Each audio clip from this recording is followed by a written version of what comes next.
வணக்கம். ஸ்ரீ பகவான் ஜோதிடம் நேயர்களுக்கு அன்பு வணக்கம். நான் உங்கள் ஜோதிடர் மணிகண்டன். பெரும்பாலும் நம்ம நிறைய விஷயங்களை பேசிட்டு வந்துட்டுருக்குறோம். அந்த வகையில் பார்த்திங்கன்னா இன்றைக்கி நம்ம பேச இருக்கக்கூடியது வைநாசிக தோஷம். வைநாசிக தோஷம் என்ன பண்ணும்?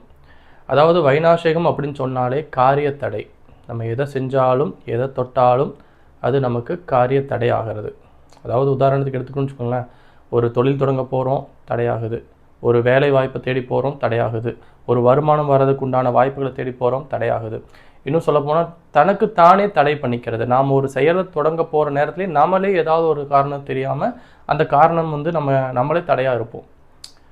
இப்போ நீங்கள் நிறைய விஷயத்தில் யோசித்து பார்த்தீங்கன்னா உங்களுக்கு தெரிஞ்சிருக்கும்.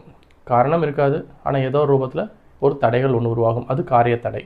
அப்போ அந்த மாதிரியான விஷயங்கள் வரும்பொழுது அந்த வைநாசிக தோஷம் எப்படி கண்டுபிடிக்கணும், அந்த வைநாசிக தோஷத்துக்கு எப்படி நிவர்த்தி செய்யணும், அந்த வைநாசிகம் வந்தால் என்னென்ன மாதிரியான பாதுகாப்புகள் நம்ம தேடிக்கணும், இந்த மாதிரி விஷயங்களில் இந்த பதிவில் நம்ம தெரிஞ்சுக்கலாம்.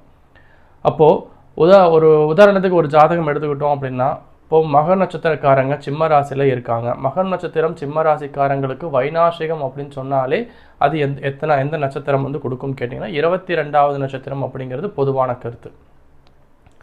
இப்போது ஒரு நட்சத்திரத்துக்கு 22வது நட்சத்திரத்தில் ஒரு திசையோ ஒரு புத்தியோ நடக்கும் பொழுது அது வைநாசிக தோஷத்தை கொடுக்கும் அப்படிங்கிறது நம்ம நிறைய விஷயங்களை தெரிஞ்சிருப்போம். அப்போ அந்த வரிசையில் மக நட்சத்திரக்காரங்களுக்கு ரோகிணி நட்சத்திரம் வைநாசிகமாக வரும் பொழுது அவங்க என்ன செய்யணும்னு கேட்டிங்கன்னா, வைநாசிக தோஷ நிவர்த்திக்கு நீங்கள் போக வேண்டிய ஒரு முக்கியமான இடம் ஆரணியில் இருக்கக்கூடிய புத்திர காமேட்டீஸ்வரர் கோயில். அந்த கோவிலுக்கு நீங்கள் போயிட்டு அங்கே இருக்கக்கூடிய ஸ்தலங்களுக்கு முறையான வழிபாடுகள் நீங்கள் செய்யணும். அதாவது 21 அகல் விளக்கு தீபங்கள் போட்டதுக்கப்புறம் நெய்வேத்தியம் நீங்கள் அங்கே சாமிக்கு அபிஷேகம் படைச்சு அந்த நெய்வேத்தியத்தை நீங்கள் முறையாக அங்கே வரக்கூடிய பக்தர்களுக்கு தான தர்மம் பண்ணணும். அது மட்டும் இல்லாமல் சகஸ்கரநாம அர்ச்சனைன்னு சொல்லி நீங்கள் இங்கே இருக்கக்கூடிய அர்ச்சகர்களுக்கு கேட்டிங்கனாலே அவங்களே முறையான அர்ச்சனைகள் செஞ்சு கொடுப்பாங்க.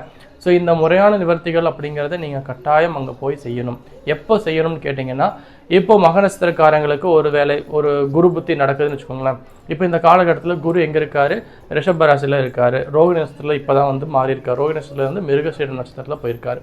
அப்போ இந்த மிருகசீரிட நட்சத்திரத்தில் குரு இப்போ பயணிச்சுட்டு இருக்கும் பொழுது ஒருவேளை இப்போ மக நட்சத்திரத்தை பற்றி சொல்லிட்டு இருந்தோம். இப்போ இதே பூரம் நட்சத்திரக்காரங்க சிம்மராசிக்காரங்களாக இருந்தாங்க அப்படின்னா கட்டாயம் நீங்கள் என்ன பண்ணணும்? உங்களுக்கு குரு புத்தி நடக்குது இல்லை குரு திசை நடக்குது அப்படின்னா நீங்கள் கட்டாயம் போக வேண்டிய ஸ்தலம் இந்த புத்திர காமேட்டீஸ்வரர் கோவில் ஆரணியில் இருக்குங்க. அப்போ இந்த கோவிலுக்கு நீங்கள் போயிட்டு இந்த விஷயங்களை நீங்கள் கண்டிப்பாக செய்யும் பொழுது அந்த வைநாசிக தோஷம் வைநாசிக தடை அப்படிங்கிறது நீங்கள் கொஞ்சம் கொஞ்சமாக உங்களுக்கு குறையிறத நீங்கள் பார்க்க முடியும். அதே மாதிரி ரோகிணி நட்சத்திரம் அப்படின்னாலே பால் சம்பந்தமான பொருட்களை நீங்கள் அதிகமாக எடுத்துக்காமல் அதை அவாய்ட் பண்ணலாம். இதை முடிஞ்ச வரைக்கும் நீங்கள் யாருக்காவது தியாகம் செய்யலாம், தானம் செய்யலாம். இந்த மாதிரி விஷயங்கள் செய்யும் பொழுது அந்த நட்சத்திரத்திற்கு உண்டான காரகத்துவங்களாக இருக்கட்டும், அந்த வைநாசிக தோஷத்தில் இருக்கக்கூடிய பாதிப்புகள் உங்களுக்கு படிப்படியாக குறையும். உங்களுக்கு வைநாசிக தோஷத்தை பற்றி வேறு ஏதாவது சந்தேகங்கள் இருந்தாலும் கூட, இல்லை யாருக்கு எப்போ நடக்கும், எனக்கு இப்போ நடக்குமா அப்படின்னு உங்களுக்கு ஏதாவது சந்தேகங்கள் இருந்தாலும் கூட நீங்கள் ஏன்னா தனிப்பட்ட முறையில் நீங்கள் தொடர்பு கொள்ளுங்கள். உங்கள் ஜாதகத்தை ஆய்வு செஞ்சு வைநாசிக தோஷத்துக்கு என்ன செய்யணும், வைநாசிக நிவர்த்திக்கு என்ன செய்யணும் அப்படிங்கிறதெல்லாம் நீங்கள் முழுசாக தெரிஞ்சுக்கலாம். மேலும் இதே மாதிரி தகவல் தெரிஞ்சுக்க நம்ம சேனலை சப்ஸ்கிரைப் பண்ணாமல் இருந்தீங்கன்னா சப்ஸ்கிரைப் பண்ணிக்கோங்க. நன்றி, வணக்கம்.